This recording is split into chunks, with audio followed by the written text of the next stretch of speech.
Hey, what is up guys? Today we are going to be rating a trending video. The trending video is called How to Survive the Apocalypse Scientific Tips. So let's get right into the video. Your car has stalled somewhere deserted, your airplane makes a crash landing, or you're trying to survive after our civilization has finally crumbled. You may need the skills to continue life after your luxuries have been taken away. But how? The main necessities for survival are water, food, shelter, warmth, and clothing. So let's start with water. It will be integral to search for a freshwater source, but once found, it won't be immune to disease. You'll need to boil the water for 5 minutes to kill potentially harmful bacteria, and additional toxins are likely proteins that will denature at high heat. You can consume water from cacti by cutting off sections of the cactus and mashing them into a container. In colder climates, you can eat fresh snow, with dense ice being the best source. If you can't get to fresh water, dew can be collected in limp fabric, and rainwater can be collected from leaves and divots in rocks. Don't waste water on quenching your lips. You can suck on a button or pebble to help with dry mouth and thirst temptation. Once water is found, drink it slowly over a long period of time. This allows the body to utilize it efficiently and will inhibit nausea. Now for food. You'll have to suck it up and eat insects. Crickets, mealworms, and other critters are high in protein, vitamins, and minerals, which are essential to survival. You're also an intimidating animal, and in most cases, owls, wolves, and foxes will leave their caught prey if you appear, which you can then take. There will likely be lactic acid present in the meat if the prey had to run, so it will be tough and spoil faster than freshly caught, but if cooked immediately, it should be fine. After a month without vitamin C, you can start to feel weak as your body struggles to heal itself. This is because vitamin C is integral to biological pathways that build collagen, the structural protein that causes wound healing. Boiling spruce needles in water to create a tea will provide you with the equivalent vitamin C level as a fresh glass of orange juice.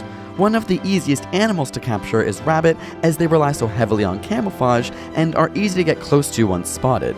But you can't survive off rabbit alone, as they are such a lean meat, so you'll need to find more fat. So much of our lipid intake comes from staples such as butter, milk, salad oil, or ice cream, things that are sort of hard to find in the wild, so you'll need to actively seek out fat. Eating some plants and berries can be deadly, so think like a squirrel and eat acorns. They're high in fat and always safe. The bitter taste comes from the organic substance tannin, which is found in tea and beer. If you boil the acorns for 2 hours, you'll decrease the bitter taste and then leave them to dry or grind them into a paste and make pancakes. All aspects of the dandelion are edible too. You can also boil them to decrease bitterness as well. Maple tree seeds are also a fun snack that is high in essential nutrients and fat. It will be nutritionally valuable to catch fish, but there are alternatives that don't need to be caught. Seaweed is extremely nutritious and abundant. It can be boiled, steamed, fried, or eaten raw, and rock-clinging mollusks are also rampant along the Pacific coast of North America. An obvious way to cook meat is over a campfire with a stick, but you can steam food by digging a hole, adding hot rocks to it, and covering it with wet vegetation or seaweed. Add the food on top and slowly pour water, and the hot rocks will create steam. To create heat, you'll need fire, so always have matches or a lighter handy, but in desperate times you can hit 2 rocks together for sparks.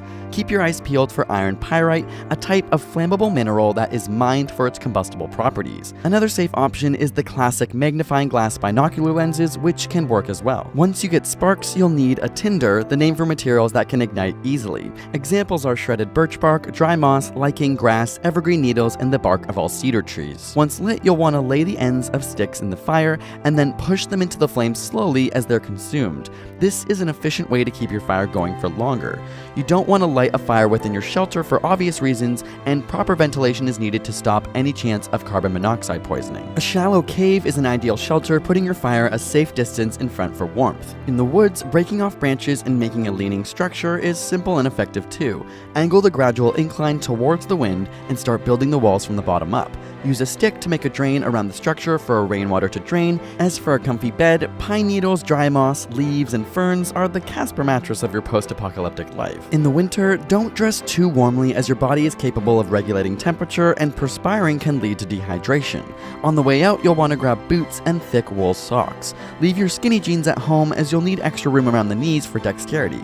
Look for clothes with as many pockets as possible, preferably ones that can close, and loose cotton shirts will provide better protection from insects. Oil driven from animal fats can be used to grease footwear and help keep them resistant to water, and the down feathers caught from any birds can be shoved beneath your clothes for warmth when needed. Now, Now, rewatch this video and take notes, as when it comes time to fend for yourself, access to information on the internet will likely not be an option. Good luck. And if you want to see how some of the richest people in the world are already prepping for the apocalypse, watch our second video here by clicking on the screen or using the link in the description. Seriously, they're called preppers and they're already getting ready. And subscribe for more weekly science videos every Thursday. Okay, now that we have finished the video, it's time to give our overall reviews. So, Mason, what did you think of the video? I thought it was pretty good, man. I suppose she could help you, man, if there actually really was some apocalypse. Yeah. Okay, and what do you give your overall rating of this whole video? What do I? Out of 10. 10? Yes. 10. Oh, you give it a 10? No, man, I'm just trying to think, man. I don't know what I mean. Like, we consider Jake Paul videos like a standard 3. Maybe we can give her like a 7.5. 7.8. 7.8, okay. And for my review, so I thought it was a pretty good video. It had a lot of explanations on what to do in an apocalypse. Very scientific. Oh yeah, very scientific. And my overall rating, I would give it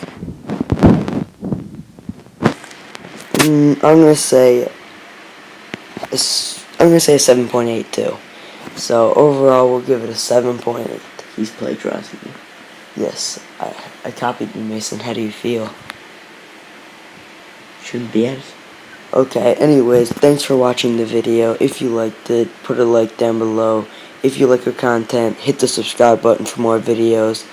And I'll see you next time. Peace. My homeboys.